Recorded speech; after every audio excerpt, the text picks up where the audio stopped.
Good evening, my students. Welcome back to my class, Mom Narwal Resume. Today I will discuss indirect narration of emphatically sentence. आज की इस class में पिछली कक्षाओं की कड़ी को आगे बढ़ाते हुए मैं आप लोगों के सामने आज वैसे सेंटेंस का इनडायरेक्ट नरेशन बनाने के लिए सिखाऊंगा जो इम्फैटिक का बोध कराता है। इम्फैटिक शब्द होता क्या है? तो आइए जाने। इम्फैटिक शब्द इम्फेसिस से बने हैं, जिसका अर्थ होता है वाक्य को जोरदार करना। और आज के इस कड़ी में मैं आपको इम्फैटिक सेंटेंस के इनडायरेक्ट नरेशन बनाने की प्रक्रिया को समझाऊंगा। तो चलिए देखते हैं how to change indirect narration of emphatic sentence।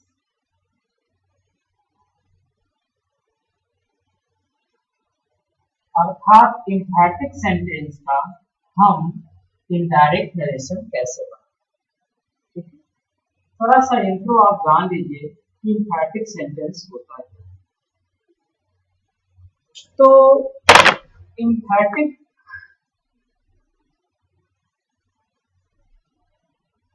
word makes from emphasis। Emphatic जो शब्द है उसकी उत्पत्ति इम्फेसिस से हुई, जिसका अर्थ होता है वाक्य को जोरदार बनाना। इम्फैटिक का अर्थ हो गया वाक्य को जोरदार बनाना।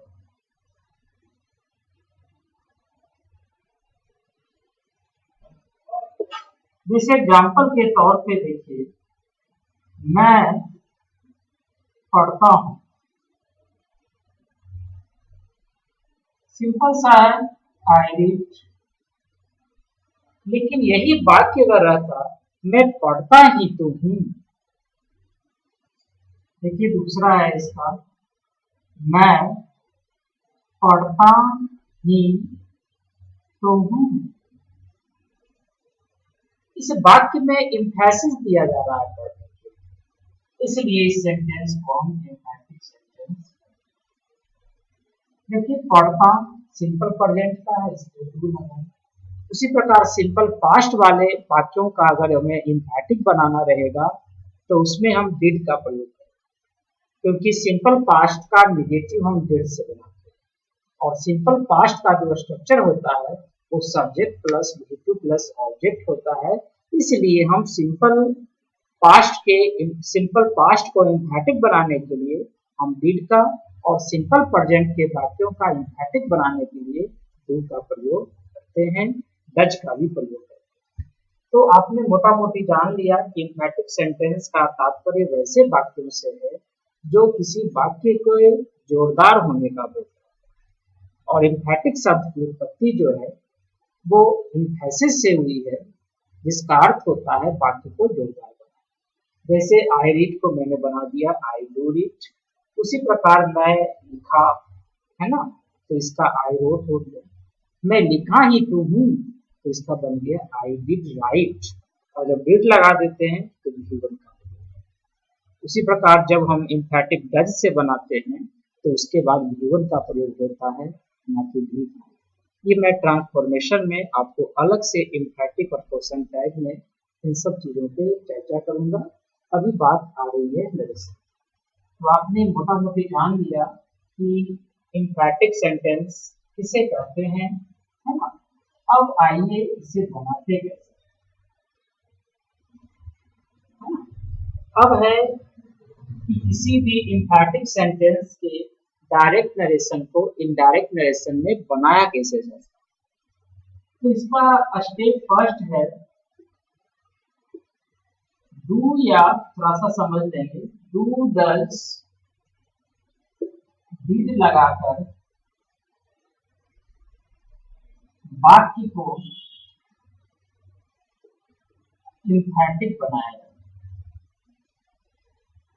इम्फैटिक बनाया जाए।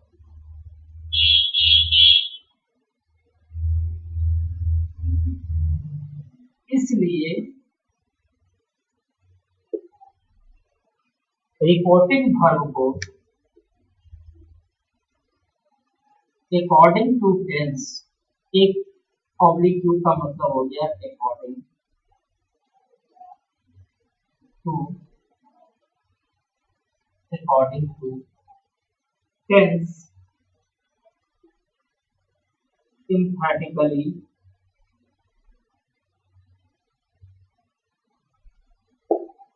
में बदलते हैं। सेड या से में बदलते हैं। कॉमा इन्वर्टेड को डैट में बदलते हैं। दूसरा है इसका स्टेप 2, कॉमा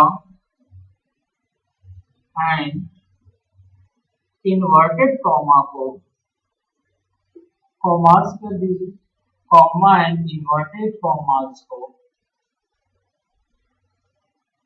डैट में बदल दिया जाता है, बदल दिया। स्टेप 3 है आपका we follow change of person, change of tense and other changes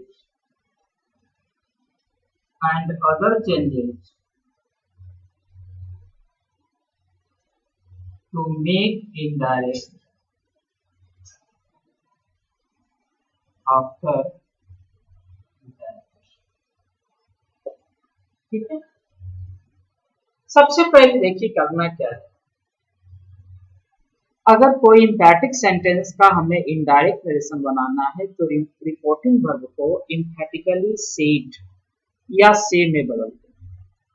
said कहाँ लगेगा, से कहाँ लगेगा, ये बताने की आवश्यकता नहीं है, वो अकॉर्डिंग टू टेंस काम करता है। उसके बाद कॉमा इन्वर्टेड कॉमा को हम डैट में बदलते हैं। उसके बाद स्टेप 3 में change of person, change of tense और अदर चेंजेस का ख्याल करते हुए हम वाक्य को बनाते हैं। कैसे देखते हैं एग्जांपल के आधार पर। जैसे he said comma inverted comma start I do read a book। यही आपका सेंटेंस, इसको आपको बनाना है इनडायरेक्ट नरेशन। देखिए आई के साथ कभी डू रीड नहीं होता है जनरल सेंटेंसेस, लेकिन आई के साथ डू लगा हुआ है, क्रिया के पहले डू लगा हुआ है, जो बता रहा है कि वो कौन सा सेंटेंस है, वो आपका इनडायरेक्ट सेंटेंस। इससे पता चल गया इनडायरेक्ट सेंटेंस। तो जब भी सहायक क्रिया के रूप में do does did positive sentence में अगर आते हैं तो वो इनडायरेक्ट है।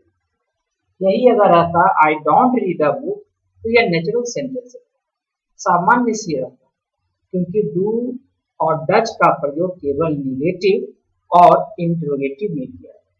इसको आप लोग ध्यान रखेंगे कि डू डज और डिड का प्रयोग सिंपल में और पास्ट में क्रमशः वाक्य के निगेटिव और इंटरोगेटिव में किया जाता है, ना कि पॉजिटिव। और यदि पॉजिटिव में डू डज डिड आ जाते हैं तो समझ जाइएगा कि वो वाक्य साधारण नहीं है, बल्कि वो इम्फैटिक वाक्य है। तो इससे पता चल गया कि ये वाक्य पॉजिटिव है और पॉजिटिव में डू आए, इसलिए ये क्या हो गए इम्फैटिक सेंटेंस। अब हम इसके आधार पे क्या करते हैं, बनाते कैसे। तो देखिए लिखा हुआ है कि according to tense emphatically with said या से में बदलते। तो देखिए ही सेड, इसको बनाएंगे ही एम्फैटिकली है ना। सेड है तो सेड ही रहने देंगे, सेड। कॉमा इन्वर्टेड कॉमा आपका डायरेक्ट में बदल गया, ठीक है। I first person change into subject, subject में आपका ही हो गया। अब देखिए डू है, ठीक है। डू है तो अकॉर्डिंग टू सेट डू बदल जाता है डिड में। और इम्फैटिक सेंटेंस मैंने क्या बताया कि जब हम इनडायरेक्ट नरेशन किसी भी सेंटेंस का बनाते हैं, चाहे वो ऑब्जेक्टिव हो, एक्सक्लेमेटरी हो, इंपेरेटिव हो या इंट्रोगेटिव हो या इम्फैटिक वाले हो, तो उसको हम जनरल असर्टिव मोड में ले आते हैं। तो डू आपका बदल गया किसमें, डिड में। और डिड प्लस रीड मतलब रीड का दूसरा रूप लिखना, तो सेम होता है स्पेलिंग, लेकिन उच्चारण हो जाता है रीड। इस प्रकार दैट रीड। तो इस प्रकार आपने देख लिया कि किस प्रकार हम एम्फैटिक वाले सेंटेंस का इनडायरेक्ट नरेशन। एक दो एग्जांपल और देखेंगे, तब तक आप इसका स्क्रीनशॉट लीजिए।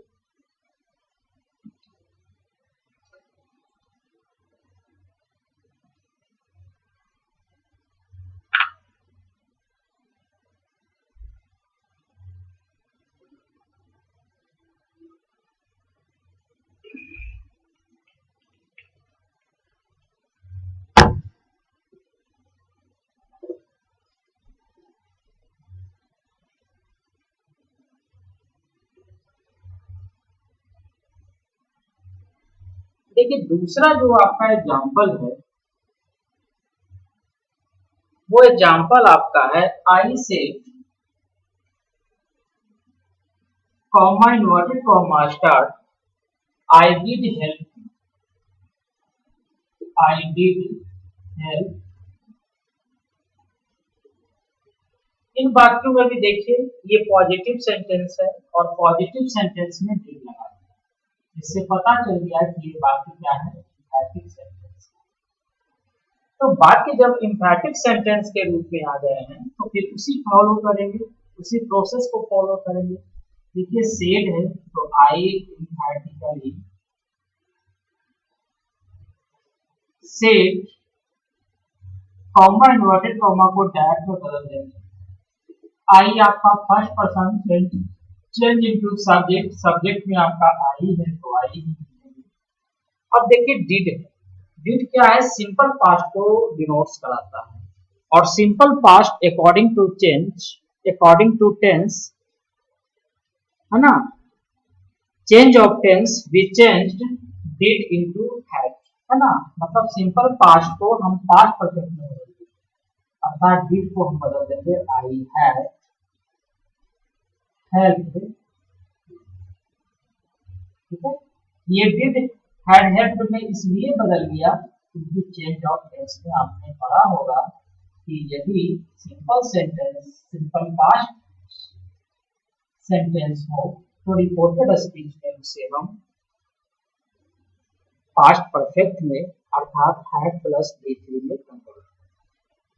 तो इस प्रकार आपने डू डिड वाले एम्फैटिक सेंटेंस का आपने इनडायरेक्ट नरेशन बनाना सीखा। अब है कि यस नो वाले सेंटेंस का हम इनडायरेक्ट नरेशन कैसे बनाएं। नेक्स्ट टॉपिक है आपका how to change indirect narration of yes no questions, yes no questions और सेंटेंस। आगे के टॉपिक में आपको दूसरा ढंग के नरेशन को पढ़ना है कि किस प्रकार यस नो वाले सेंटेंस का हम इनडायरेक्ट नरेशन बनाते हैं। तो कहते हैं इसमें कुछ पॉइंट्स हैं इंट्रो, इसमें किसी सेंटेंस में यस या नो लगे होते हैं। जैसे देखिए एग्जांपल के तौर में बताता हूं आपको, आई said comma inverted comma start have you finished, have you finished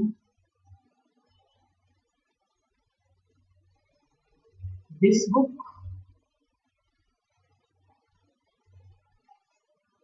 this book, ठीक है। और इसी के साथ have you finish this book, और इसी में लगा हुआ रहेगा यस, ठीक है। या यहाँ पे नो भी लगा रहता है, तो इसे ही हम यस नो क्वेश्चन वाले सेंटेंस, क्वेश्चन भी पूछा जा रहा है और साथ में इसका जवाब भी मांगा जा रहा है, जवाब भी दिया जा रहा है। जैसे मैंने उससे पूछा have you finish this book, क्या आपने इस किताब को फिनिश कर दिया है। वैसे देखिए फिनिश का प्रयोग हम निगेटिव सेंस में करते हैं। There is a big difference between complete and finish. Complete positive रूप में करते हैं, जैसे मान लीजिए यदि आपकी शादी एक अच्छी लड़की के साथ हो जाती है तो आपका जीवन कंप्लीट हो जाता है, लेकिन यही यदि अपोजिट डायरेक्शन वाले लड़की के साथ आपकी मैरिज हो जाती है तो आपका लाइफ फिनिश हो जाता है। तो इस प्रकार हमने देखा एग्जाम्पल के माध्यम से कि फिनिश्ड और कंप्लीट में एक बहुत बड़ा डिफरेंस है। तो क्यों ना हम फिनिश्ड को हम कंप्लीटेड में ही बदल देते हैं, क्योंकि कंप्लीटेड जो होता है वो पॉजिटिव स्टेटमेंट को बताता है, जबकि फिनिश्ड आपको निगेटिव स्टेटमेंट को बताता है। तो देखिए इस बात में इसका जवाब भी साथ में यस या नो के तो कैसे बनाते हैं। तो इसका बहुत सिंपल सा स्टेप है कि देखिए कैसे बनाते हैं। आई सेड है तो आई लगा देंगे। देखिए प्रश्न इंट्रोगेटिव सेंटेंस, तो इंट्रोगेटिव सेंटेंस में हम कहते नहीं है बल्कि पूछते हैं, इसलिए हो गया आई आस्क्ड, ठीक है।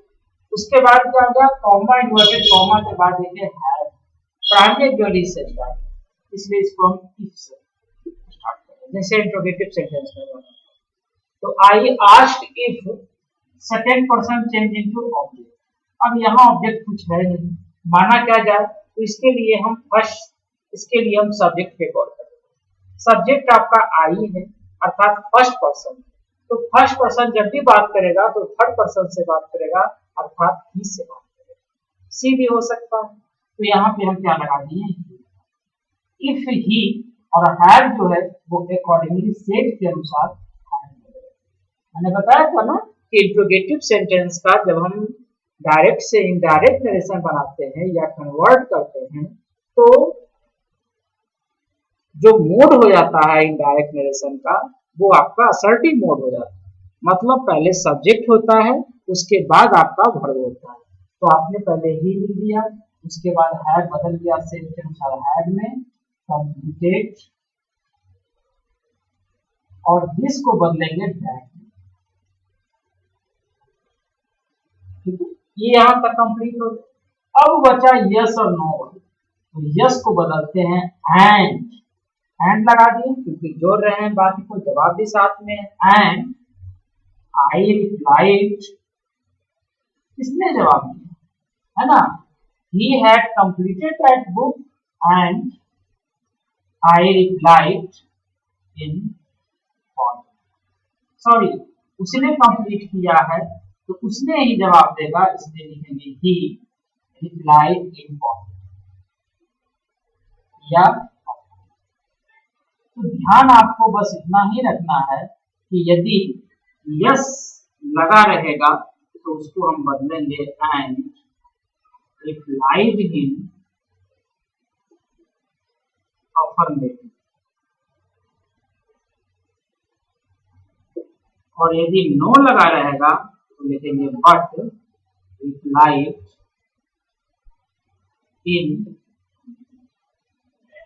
बस यस को किसमें बदलना है और नो को किसमें बदलना है, यदि आप इन दोनों के बारे में जान रहे हैं तो आपके लिए इस तरह के सेंटेंस बनाने में किसी प्रकार की परेशानी। जैसे मैंने एग्जाम्पल से ही स्टार्ट किया और एग्जाम्पल को बना करके ही मैंने आपको सॉल्यूशन बता दिया कि किस प्रकार यस नो क्वेश्चन वाले वाक्यों का हम इनडायरेक्ट नरेशन बनाते। अब देखिए एक और एग्जाम्पल है आपका, दूसरा एग्जाम्पल है नो वाले, इसको भी आप देख लीजिए कि ही सेड, ये आप इंट्रो की जगह पे एग्जाम्पल ही लिख दीजिए। अब दूसरा एग्जाम्पल 2 है आपका, he said comma inverted comma start are you ready? Are you ready?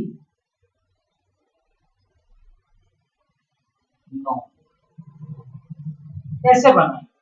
तो इसको इसी प्रकार बनाएंगे कि देखिए इंट्रोगेटिव सेंटेंस है तो बनाएंगे ही आस्क्ड इफ। और देखिए प्राइमरी एडवर्ब है तो इफ लगा देंगे, उसके बाद सब्जेक्ट को चुनना है। You second person changing to object, object में देखिए बी मानेंगे कि बी है सब्जेक्ट तो बी का आई हो जाता है। इफ आई वाज हो गया, आर हो गया was. He asked if I was ready, but I replied in। आपने नो कर दिया तो आपने जवाब किसने दिया? तो बस यस को बदलेंगे अफर्मेटिव, रिप्लाइड इन अफर्मेटिव, और नो को बदलेंगे बट रिप्लाइड इन। तो इस प्रकार आपने देख लिया कि किस प्रकार यस नो वाले सेंटेंसेस को हम इनडायरेक्ट नरेशन। देखिए एक चीज और है इसके संबंध में, तब तक आप इसका स्क्रीनशॉट ले लें।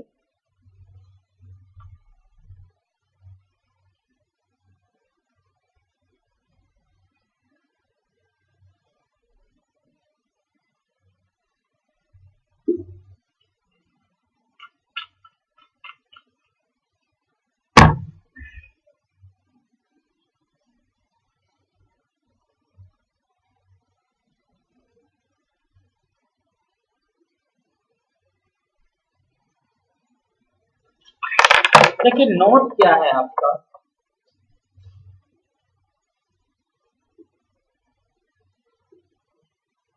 किसी बात से संबंधित नोट है, लेकिन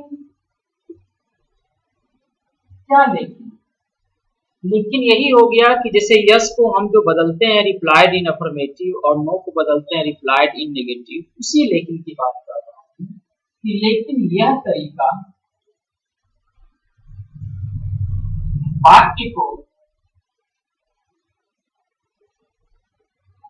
वाक्य को बेकार बना देता है, बेकार बना देता है।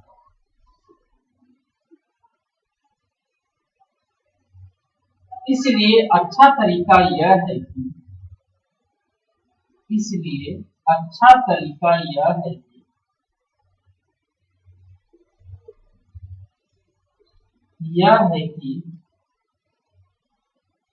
यस या नो को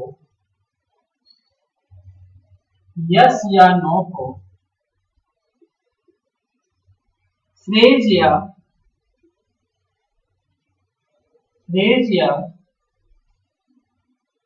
शॉर्ट आंसर में चेंज कर दिया जाता है।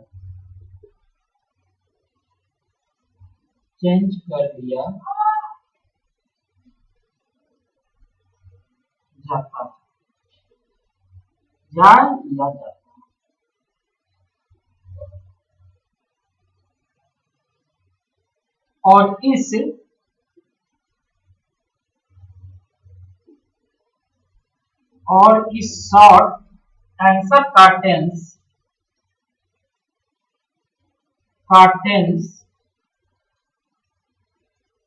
वही होता है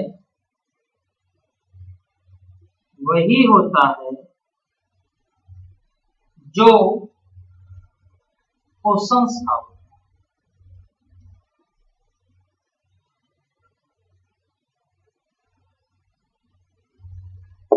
थोड़ा सा समझेंगे सर जी। कह रहा है कि जो हम यस को रिप्लाइड इन अफर्मेटिव और नो को रिप्लाइड इन नेगेटिव बनाते हैं, ये कभी कभी किसी वाक्य में अच्छा नहीं लगता। तो इसके लिए अच्छा तरीका है कि यस या नो को फ्रेज या शॉर्ट आंसर में चेंज कर दिया है ना, आंसर ही बना देते हैं उसका, है ना। और उसका जो टेंस होता है, बनाए गए जो फ्रेज का जो टेंस होता है, वो टेंस उसका अकॉर्डिंगली उसके क्वेश्चंस के अनुसार होते हैं। मतलब जैसा वाक्य रहेगा वैसा हम फ्रेज का प्रयोग करेंगे। जैसे एग्जांपल देखिए आप, इसका एग्जांपल है आपका, I said to him I said to him, comma inverted comma start, do you like milk? Do you like milk?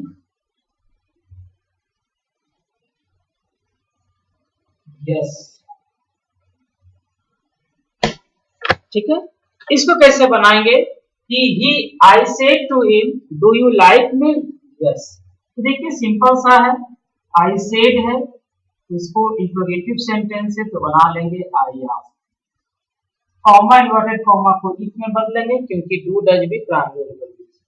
You second person changing to object, object में हिम है तो ही हो गया, डू बदल गया डिड में और डिड प्लस लाइक बराबर लाइन, तो हो गया इफ ही लाइक में। उसके बाद देखिए इसका क्या बनता है, and he said, and he said, और उसने कहा, क्या कहा? ही डिड, हाँ मुझे पसंद, मैं पसंद करता हूं। तो ये जो रिप्लाइड इन अफर्मेटिव के जगह पे आप इस तरीके से भी वाक्य को बना सकते हैं। उसी प्रकार दूसरा एग्जाम्पल आपका है,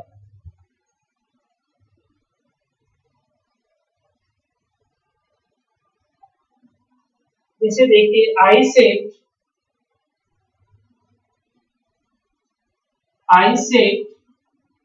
comma inverted comma start, have you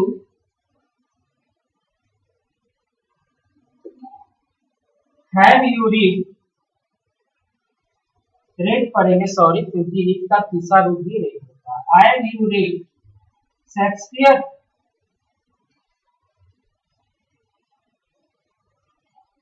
know. जवाब आपका क्या आ गया? इसको कैसे आप बनाएंगे? तो देखिए आगे का वही सेम प्रक्रिया है, आई आस्क्ड, इफ लगाएंगे क्योंकि ये primary exclusive, you second person change into object, object में ही मानते हुए ही का प्रयोग करेंगे, he had read Shakespeare, and किसने? उसने he, and he said he didn't, या डिडंट की जगह पे क्या लिख देंगे? ही हैड है ना, तो क्या लगाएंगे? He had. बस जैसा सेंटेंस है उसी के अनुसार हमने वाक्य को क्या किया। तो इस प्रकार आपने देख लिया कि यस नो वाले सेंटेंसेस का डायरेक्ट से इनडायरेक्ट नरेशन कैसे बनाए जाते हैं, साथ ही साथ किस स्थिति में ये बेकार भी लगते हैं तो उसके लिए उसका क्या सॉल्यूशन है ना। तो इस प्रकार मैं उम्मीद करता हूं कि आप यस नो वाले सेंटेंस को पूरी तरीके से समझ गए।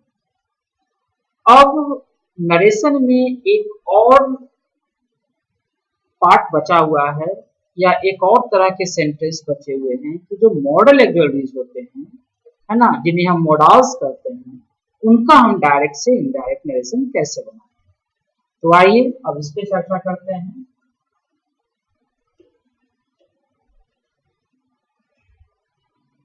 टॉपिक आपका थोड़ा चेंज हो गया है, how to change indirect narration of modal, है ना, A U X I L I R I, A U X confusion है एज, ऐसा कीजिए A U X U L I R I S, ठीक है, मॉडल एक्टिविटीज। अब इसका हम कैसे बनाते हैं? तो इसके लिए कहता है कि आपका मॉडल एक्टिविटीज में जैसे मान ले जाए आपका सिंपल सा सेंटेंस रहेगा, he said to me, comma inverted comma start, can I teach you English. तो देखिए मॉडल एक्टिविटीज आपके किसी भी रूप में आ सकते हैं, आपके असर्टिव मोड में भी आ सकते हैं, नेगेटिव मोड में भी आ सकते हैं और इंट्रोगेटिव मोड में भी आ सकते हैं। तो जैसे देखिए इसमें आपका इंट्रोगेटिव मोड में आया है, तो इसको क्या बनाएंगे, ये सेट को बना देंगे आस्क में, कि ask me comma inverted comma if, क्योंकि कैन भी जो है वो एक्सुअलिटीज, बस ये मॉडल एक्सुअलिटीज है ना। मॉडल एक्सुअलिटीज और प्राइमरी एक्सुअलिटीज में सबसे इंपॉर्टेंट और सबसे महत्वपूर्ण अंतर ये होता है कि प्राइमरी एक्सुअलिटीज जैसे आपका डू आ गया, डज आ गया, डिड आ गया, इज आ गया, आर आ गया, एम आ गया, वाज आ गया, वेयर आ गया, हैज आ गया, हैव आ गया, हैड आ गया, ये तो मेन क्रिया की सहायता करते ही हैं, लेकिन कभी कभी ये कंप्लीट वर्ब के रूप में भी काम कर रहे हैं, इसलिए इन्हें हम प्राइमरी एक्सुअलिटीज कहते हैं। जबकि मॉडल एक्सुअलिटीज जो होते हैं, जिन्हें हम मॉडल्स भी कहते हैं, जिसमें आपका may, might, can, could, need, dare, should, ought to वगैरह आते हैं, ये सब केवल और केवल जो होते हैं वो मुख्य क्रिया की सहायता करते हैं। हाँ, इसमें दो ऐसे हैं जैसे नीड और डेयर, जो कभी कभी कंप्लीट वर्ब के रूप में भी आते हैं, जैसे आई नीड अ पेन, मुझे कलम की जरूरत है। तो यहाँ पे नीड किसी मेन वर्ब की सहायता नहीं कर रहा, बल्कि वो एक खुद एक कंप्लीट वर्ब के रूप में। तो बात कर रहे थे कि मॉडल एक्सुअलिटीज वाले वाक्यों का हम इनडायरेक्ट नरेशन कैसे बनाते हैं। तो इसमें परखना पड़ेगा कि वो मॉडल एक्सुअलिटीज किस रूप में आया है। हो सकता है वो इंट्रोगेटिव मोड में आया है, जैसे इस वाक्य में है, तो उसे हम आस्क में बदल दें। अगर असर्टिव में रहता, आई कैन रहता, तो उसको हम सेड में बदलते, नहीं टोल्ड में बदलते, क्योंकि यहाँ पे नीड ही है। ठीक है, अगर निगेटिव में रहता तो उसमें भी हम टोल्ड बदलते। तो वो डिपेंड करता है कि मॉडल एक्सुअलिटीज वाले आते कैसे हैं और किस रूप में आते हैं, और जिस रूप में भी आएंगे उस अनुसार उस सेंटेंस के अनुसार हम उसका स्वागत करते हैं या इनडायरेक्ट। तो इसमें सिंपल सा है, इफ हो गया, I first person change into subject, subject में आपका ही हो गया, कैन आपका सेट के अनुसार कुड में चेंज हो गया, टीच हो गया आपका, you second person change into object, object में मी है और जगह भी है आपको ऑब्जेक्ट के स्थान पे रखना है, तो मी हो गया। इस प्रकार आपको चाहे कैन रहे या मे रहे या माइट रहे या नीड रहे या डेयर रहे या आउट टू रहे या शुड रहे, है ना, ये कुछ भी रहे कैन के जगह पे, तो सारे मॉडल एक्सुअलिटीज को हम इस प्रकार, ठीक है। अब यदि मान लिया जाए आपका असर्टिव मोड में रहता है, जैसे लिख देते हैं he said to me comma inverted comma start I can't teach you Urdu, मैं तुम्हें उर्दू नहीं पढ़ा सकता। ठीक है, इसमें भी देखिए मॉडल एक्सुअलिटीज, तो मॉडल एक्सुअलिटीज के रूप में आपका यहाँ पे कांट आया, लेकिन कांट आया है किस सेंटेंस के रूप में आया है, असर्टिव में, जिसको फॉलो करेंगे कि सेड टू मी को he told, comma inverted comma को दैट में बदल देंगे, I first person change into subject he हो गया, कांट बदल गया आपका कुडंट में, उसके बाद टीच हो गया, उसके बाद you second person change into me, me में आपका मी ही रह गया। तो इस प्रकार आपने देखा कि मॉडल एक्सुअलिटीज जिसके अंतर्गत ये सारे आते हैं, है ना, उसको हम इस तरह से बनाते हैं। मॉडल एक्सुअलिटीज में एक आते हैं नखरा करने वाला जो है, वो है आपका मस्ट। मस्ट जो होते हैं वो किसी वाक्य में 3 मीनिंग्स को बताते हैं, इसलिए वाक्य में यदि मॉडल एक्सुअलिटीज के रूप में यदि मस्ट आए हों, तो पहले आपको समझना होगा कि ये मस्ट जो है वो वाक्य में किस रूप को व्यक्त करता है, क्योंकि ये 3 तरह के अर्थ को व्यक्त करता है। तो आइए अब चलते हैं मॉडल एक्सुअलिटीज में ही मस्ट वाले सेंटेंस को कैसे बनाते हैं, है ना। स्पेशली आपका आ गया है किसका, मस्ट, कि इनका जो है वो हम कैसे बनाते। तो सबसे पहले देखिए मस्ट से कहते हैं, पहला है सब दिन के लिए लागू नियम या सब दिन के लिए मनाही करने के लिए भी मस्ट का प्रयोग करते हैं। सब दिन के लिए लागू नियम या मनाही के लिए, प्रोहिबिशन इसको बोलते हैं, मनाही के लिए हम मस्ट का प्रयोग करते हैं, मस्ट का प्रयोग। इस स्थिति में इनडायरेक्ट बनाते समय मस्ट को हैड टू में, इसमें बदलते हैं हैड टू में, सॉरी, इस स्थिति में इनडायरेक्ट बनाते समय मस्ट को ज्यों का त्यों छोड़ा जाता है। मतलब मस्ट को हम चेंज नहीं करते हैं यदि वाक्य से सब दिन के लिए लागू नियम का या प्रोहिबिशन का बोध। जैसे तुम्हें अवश्य सच बोलना चाहिए, तो ये सब दिन के लिए लागू नियम है, या तुम्हें अवश्य वहां नहीं जाना चाहिए, वो प्रोहिबिशन है। तो वैसी स्थिति में हम मस्ट को जो का त्यों रखते हैं। तो इसको एग्जाम्पल देख लीजिए, आपका एग्जाम्पल आपका है, he said, comma inverted comma start, you must love your country, you must love your,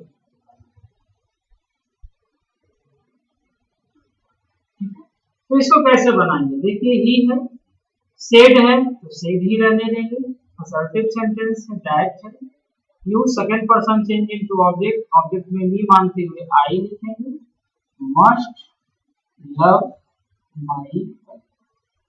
तो इस प्रकार आपने मस्ट वाले पहला तरीका में आपने सीखा कि यदि मस्ट से सब दिन के लिए लागू नियम या मनाही का बोध होता है तो मस्ट जो है वो मस्ट में ही रहता है, अर्थात उसमें कोई चेंजिंग नहीं।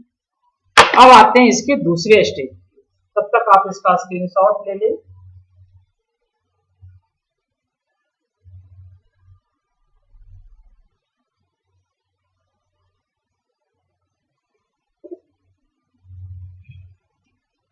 दूसरा पॉइंट आपका बनता है रूल 2 में या पॉइंट 2 में कि यदि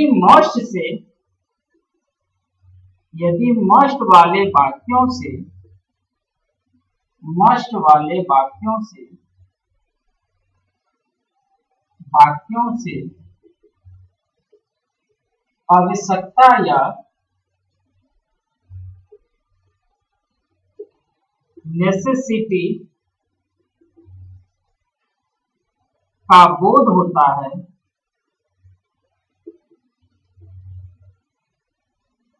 तो मस्ट को हैज टू, हैड टू या had to according to tense बदल दे।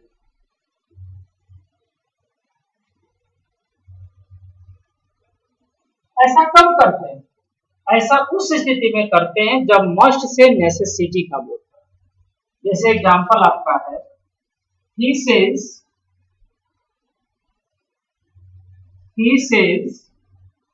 comma inverted comma start, I must do it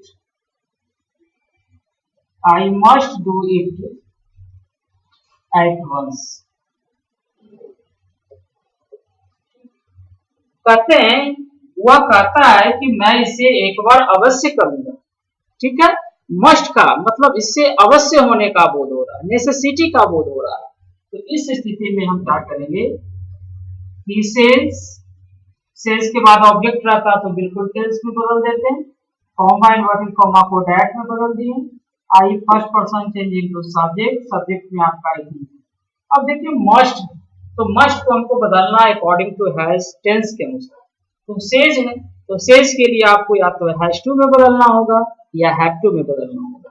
तो ही के साथ हैज टू लगता है, has to do it at, do का डिड इसलिए नहीं लिखे सर जी क्योंकि डू टू के बाद हमेशा V1 का प्रयोग होता है क्योंकि वे इंफिनिटिव के रूप में। तो इस प्रकार आपने देख लिया कि यदि नेसेसिटी का या आवश्यकता का बोध होता है तो उसको मस्ट को हैज टू या हैव टू में हम कन्वर्ट करें। ये हो गया, इसको आप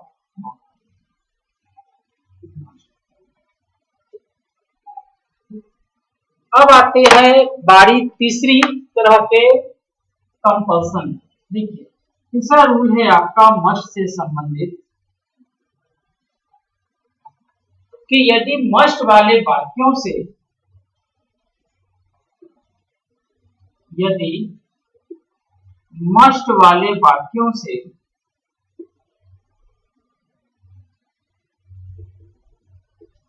भविष्य में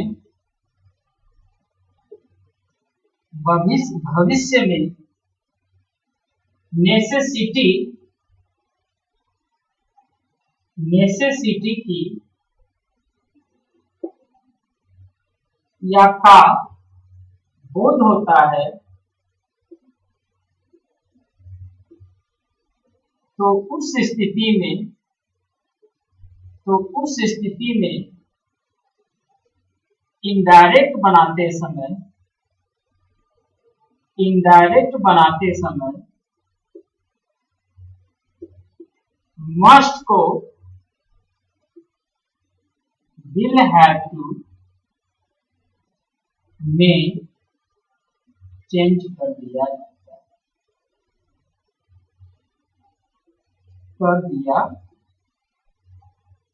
ठीक है, क्या किया, यदि मस्ट वाले वाक्यों से फ्यूचर में भविष्य में नेसेसिटी का बोध होता है तो उसे हम विल हैव टू में चेंज कर देंगे। जैसे आप एग्जांपल देख सकते हैं, he says comma inverted comma star I must go there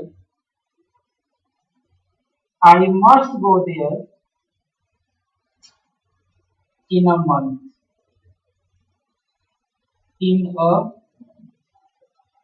ठीक है, मैं एक महीने में वहां अवश्य जाऊंगा। ये अवश्य का बोध हो रहा है लेकिन फ्यूचर में बोध हो रहा है तो उसे क्या करेंगे, मस्ट को आपको विल हैव टू में चेंज करना पड़ेगा। You will change must into will have to if denotes necessity in future tense। भविष्य में यदि आवश्यकता का बोध हो तो इसको आप ऐसे कन्वर्ट कर सकते हैं। तो इसका बनेगा he says comma inverted comma that में बदल गया, I first person change into subject में ही हो गया, और मस्ट का जो यहाँ पे जो बोध हो रहा है वो फ्यूचर की आवश्यकता का बोध हो रहा है, इसलिए इसको बनाएंगे he will have to go there in a. इस प्रकार मॉडल एक्सुअलिटीज वाले वाक्यों का हम डायरेक्ट से इनडायरेक्ट नरेशन बना। सारे का सिंपल था, बस मस्ट का थोड़ा तिग्रम था। उसे हम तीन तरह की स्थितियों में तीन तरह से हम बनाते हैं। यदि मस्ट से आपका सब दिन के लिए लागू नियम या सब दिन के लिए मनाही का बोध होता है तो उस स्थिति में आप मस्ट को ज्यों का त्यों छोड़ देंगे। केस 2 की स्थिति में यदि मस्ट से आपका वर्तमान समय में या पास्ट में आपका आवश्यकता का बोध होता है तो हैज टू, हैड टू या had to according to tense हम according to tense of reporting verb के टेंस के अनुसार हम कन्वर्ट कर देते हैं। उसी प्रकार रूल नंबर 3 था या उसका केस 3 है, मस्ट की तीसरी स्थिति आती है, यदि मस्ट से भविष्य में होने वाले आवश्यकता का बोध अगर होता है तो उसके लिए हम मस्ट को विल हैव टू में कन्वर्ट करते हैं। तो इस प्रकार आपने मॉडल एक्सुअलिटीज में मस्ट के तिग्रम को अच्छे तरीके से जान लिया, और मैं उम्मीद करता हूं कि आप मॉडल एक्सुअलिटीज के डायरेक्ट से इनडायरेक्ट बनाने की प्रक्रिया को ये बस नरेशन में यही सब आपको पढ़ना था, जिससे मैं समझाने की कोशिश किया, और आप कितना अच्छे तरीके से समझ पाए हैं ये कल से मैं 2-3 दिन का एक टेस्ट सीरीज के रूप में आपको क्वेश्चन क्या करता हूँ, एक व्हाट्सएप पे प्रोवाइड कर दूंगा। आप लोग अपना नंबर सेंड कर सकते हैं मेरे व्हाट्सएप पे, मैं उसमें क्वेश्चन आपको भेज दूंगा और आप उसे बनाएंगे। और कल से मैं क्वेश्चन को, भेजे गए क्वेश्चंस के टेस्ट सीरीज को मैं एक्सप्लेन कर करके बताऊंगा, ताकि आपका एक बार नरेशन का पूरा रिवीजन भी हो जाए और आपका नरेशन चैप्टर जो है वो पूरी तरीके से कमांड में आ जाए। तो बस आज के क्लास में बस इतना ही। आज का क्लास थोड़ा लंबी हो गई क्योंकि इस चैप्टर को आज समाप्त कर दिया गया है। कल से हम लगातार 2 या 3 टेस्ट सीरीज करेंगे नरेशन से संबंधित। उसके बाद फिर एक नए टॉपिक का सीक्वेंस करेंगे और उसे भी इसी सिस्टम के अनुसार चलाता रहेंगे। तब तक के लिए आज मुझे जाने की अनुमति दीजिए। धन्यवाद।